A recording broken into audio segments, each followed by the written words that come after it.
Chers téléspectateurs, bonjour à tous. Je suis Bassam et voici le professeur Wang. La dernière fois, nous avons appris des mouvements de nunchaku et aujourd'hui, nous allons réviser tout ce que nous avons appris jusqu'à présent. N'est-ce pas, professeur? Exact. Alors, commençons. Tout d'abord, regardons le professeur exécuter l'enchaînement de tous les mouvements que nous avons déjà appris.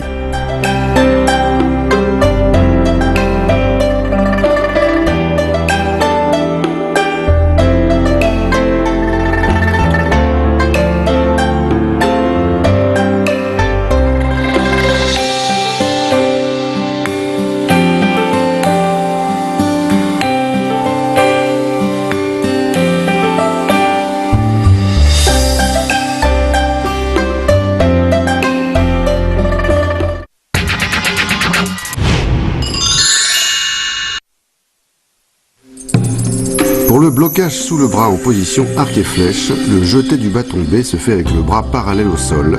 La force est dirigée vers l'extrémité du bâton. Pour les moulinets, la rotation du bâton a pour centre le poignet.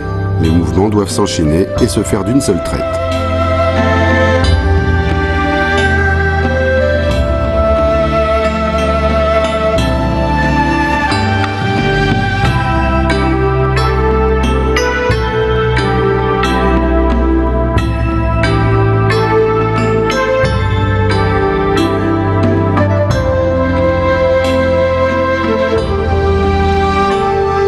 Pour fouetter vers le haut en position du pas vide, la main gauche vient saisir le bâton B sous l'aisselle après le coup de fouet vers le haut.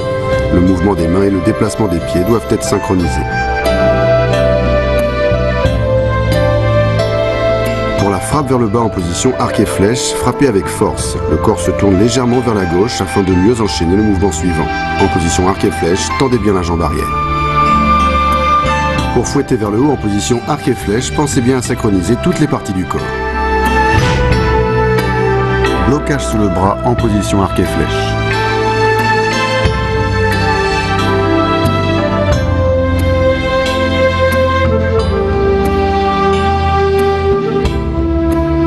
Fouetter vers le haut en position du pas vide.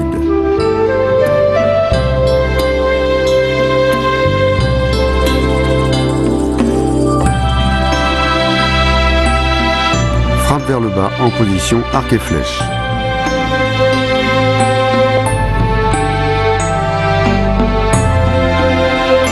Fouetter vers le haut en position arc et flèche.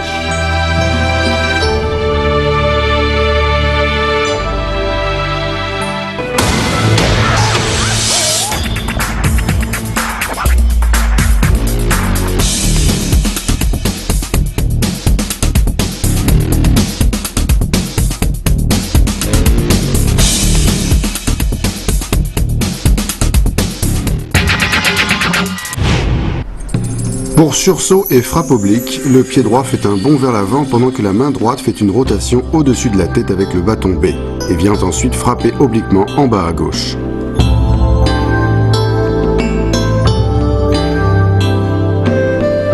Pour l'aigle déploie ses ailes, le corps pivote à 360 degrés vers la droite et l'on prend la position demi-cavalier. Avec la rotation du corps et des hanches, les deux bras s'écartent devant soi, la force est dirigée jusqu'à l'extrémité du bâton B. Pour l'hégémon fait du tambour, la main gauche saisit le bâton en saisie inverse et balaye horizontalement. En même temps, les deux pieds sautent et le corps pivote d'un demi-tour.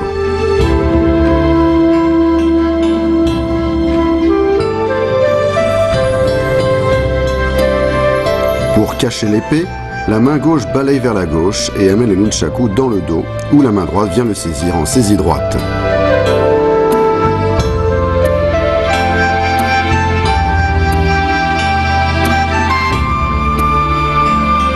Pour la frappe vers le bas en spirale, le corps pivote vers la gauche après le saut. La main vient frapper en bas à gauche en suivant le mouvement du corps.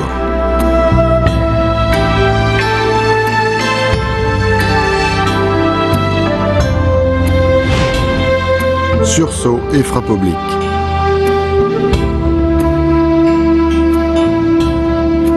L'aigle déploie ses ailes.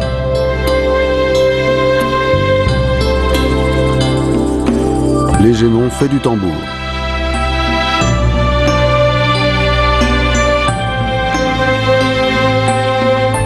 Cacher l'épée.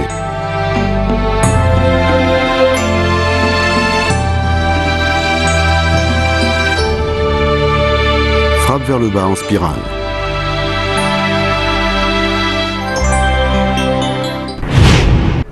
Restez avec nous, nous allons bientôt continuer nos révisions.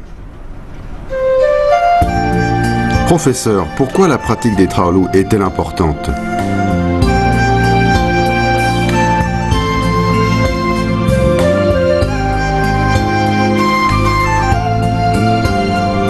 Les formes ou taolus sont créées en fonction des nécessités du combat réel. Déplacement, attaque, défense, fluidité d'enchaînement, utilisation de la force et maîtrise dans la répétition. La pratique contre un adversaire invisible doit être authentique et chaque mouvement irréprochable. Une fois naturelles, ces techniques peuvent être expressément travaillées et personnalisées dans une recherche d'excellence et de perfectionnement technique intégral.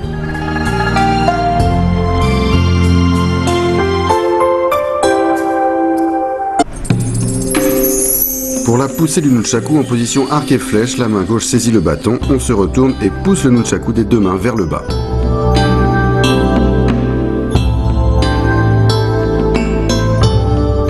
Pour le nunchaku dans le dos en position du petit T, prendre d'abord la position du petit T en ramenant le pied gauche vers l'avant. Les deux mains saisissent les bâtons, la main droite se dirige vers l'intérieur et le bâton pivote vers l'extérieur du bras, la chaîne du nunchaku est tendue. Pour Suchin porte son épée dans le dos, on avance le pied gauche en position arc et flèche. En même temps, la main gauche saisit le bâton B sous l'aisselle et fouette vers le haut en se plaçant au-dessus de l'épaule gauche.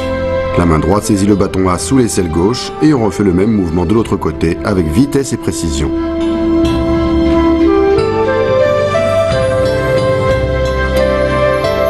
Pour la frappe vers le bas en reculant, le pied droit recule en position du pas vide. En même temps, la main droite frappe vers le bas avec force et vitesse.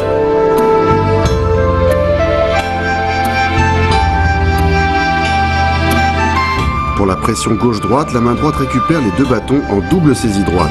On avance le pied gauche en position arc et flèche et la main droite vient frapper obliquement vers le bas à gauche. La force vient des hanches et est dirigée jusqu'à la base des bâtons avec laquelle on frappe.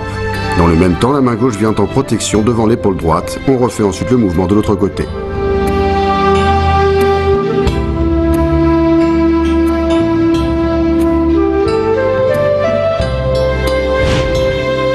Poussée du nunchaku en position arc et flèche.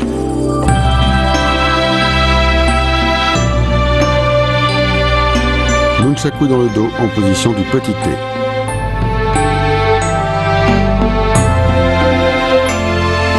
Suchin porte son épée dans le dos.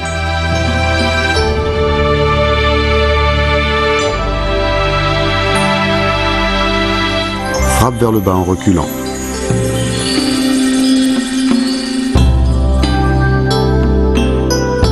Pression gauche-droite.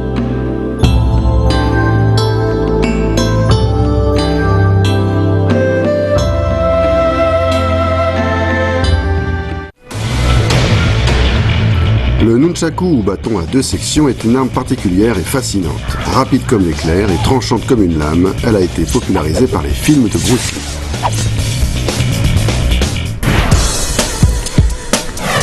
Bassam Hayati est tunisien, c'est un grand amateur d'arts martiaux chinois et il a toujours rêvé d'apprendre le nunchaku.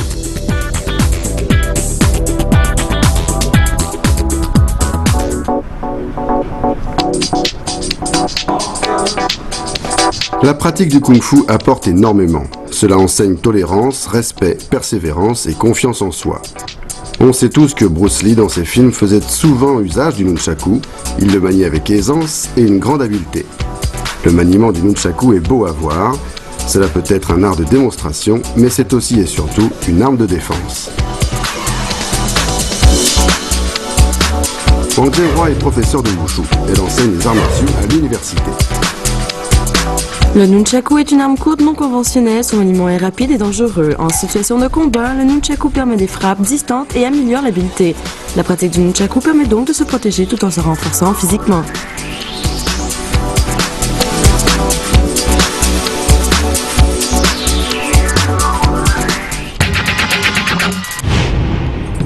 Pour les moulinets et blocages sous le bras, lors des moulinets latéraux alternés, le mouvement du bâton B décrit un 8 horizontal devant soi. Attention à la fluidité d'enchaînement et à la synchronisation des mouvements.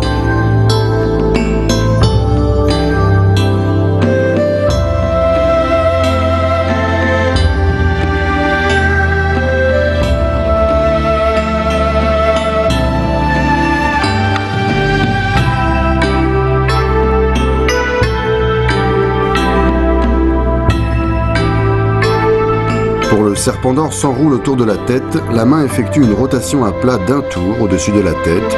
La rotation du corps doit être rapide et énergique.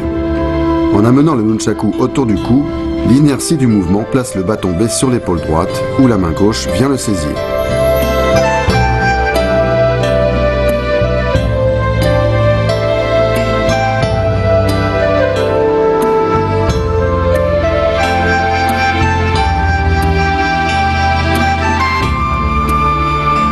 Pour cacher l'épée, le corps pivote sur lui-même.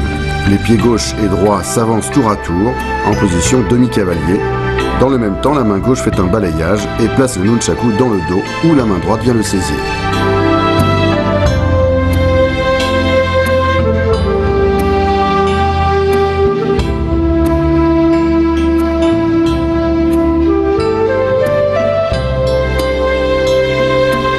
Pour sortir l'épée, la main droite fait une rotation à plat au-dessus de la tête, suivie d'une frappe vers le bas à gauche au niveau de la taille. Ensuite, par un mouvement de ressort, la main gauche récupère le bâton B, la main droite vrille et monte au-dessus de la tête, le dos de la main vers le bas, en position de blocage au-dessus de soi, avec la chaîne tendue.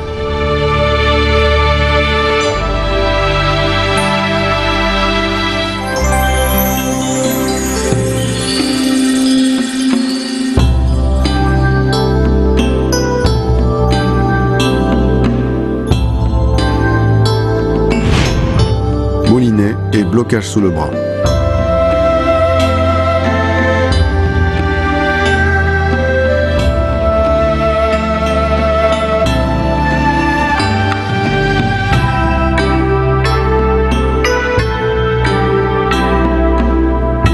Le serpent d'or s'enroule autour de la tête.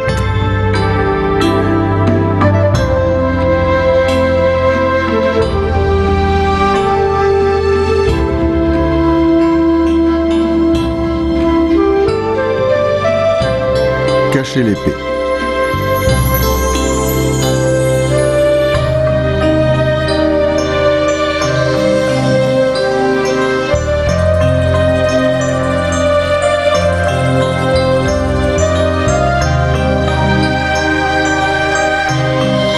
Sortir l'épée.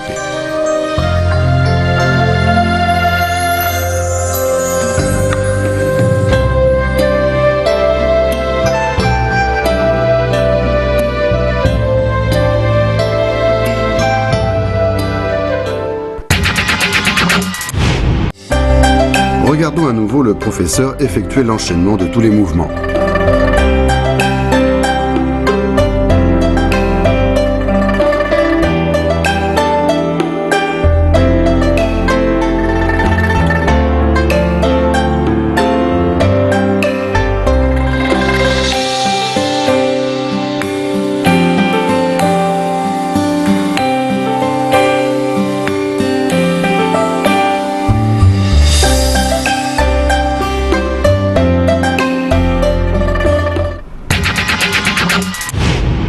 Chers téléspectateurs, j'espère que vous avez bien révisé tous les mouvements d'aujourd'hui. Professeur, la prochaine fois nous apprendrons d'autres mouvements ? Oui. Je suis impatient d'y être. Chers amis, à la prochaine fois. Au revoir.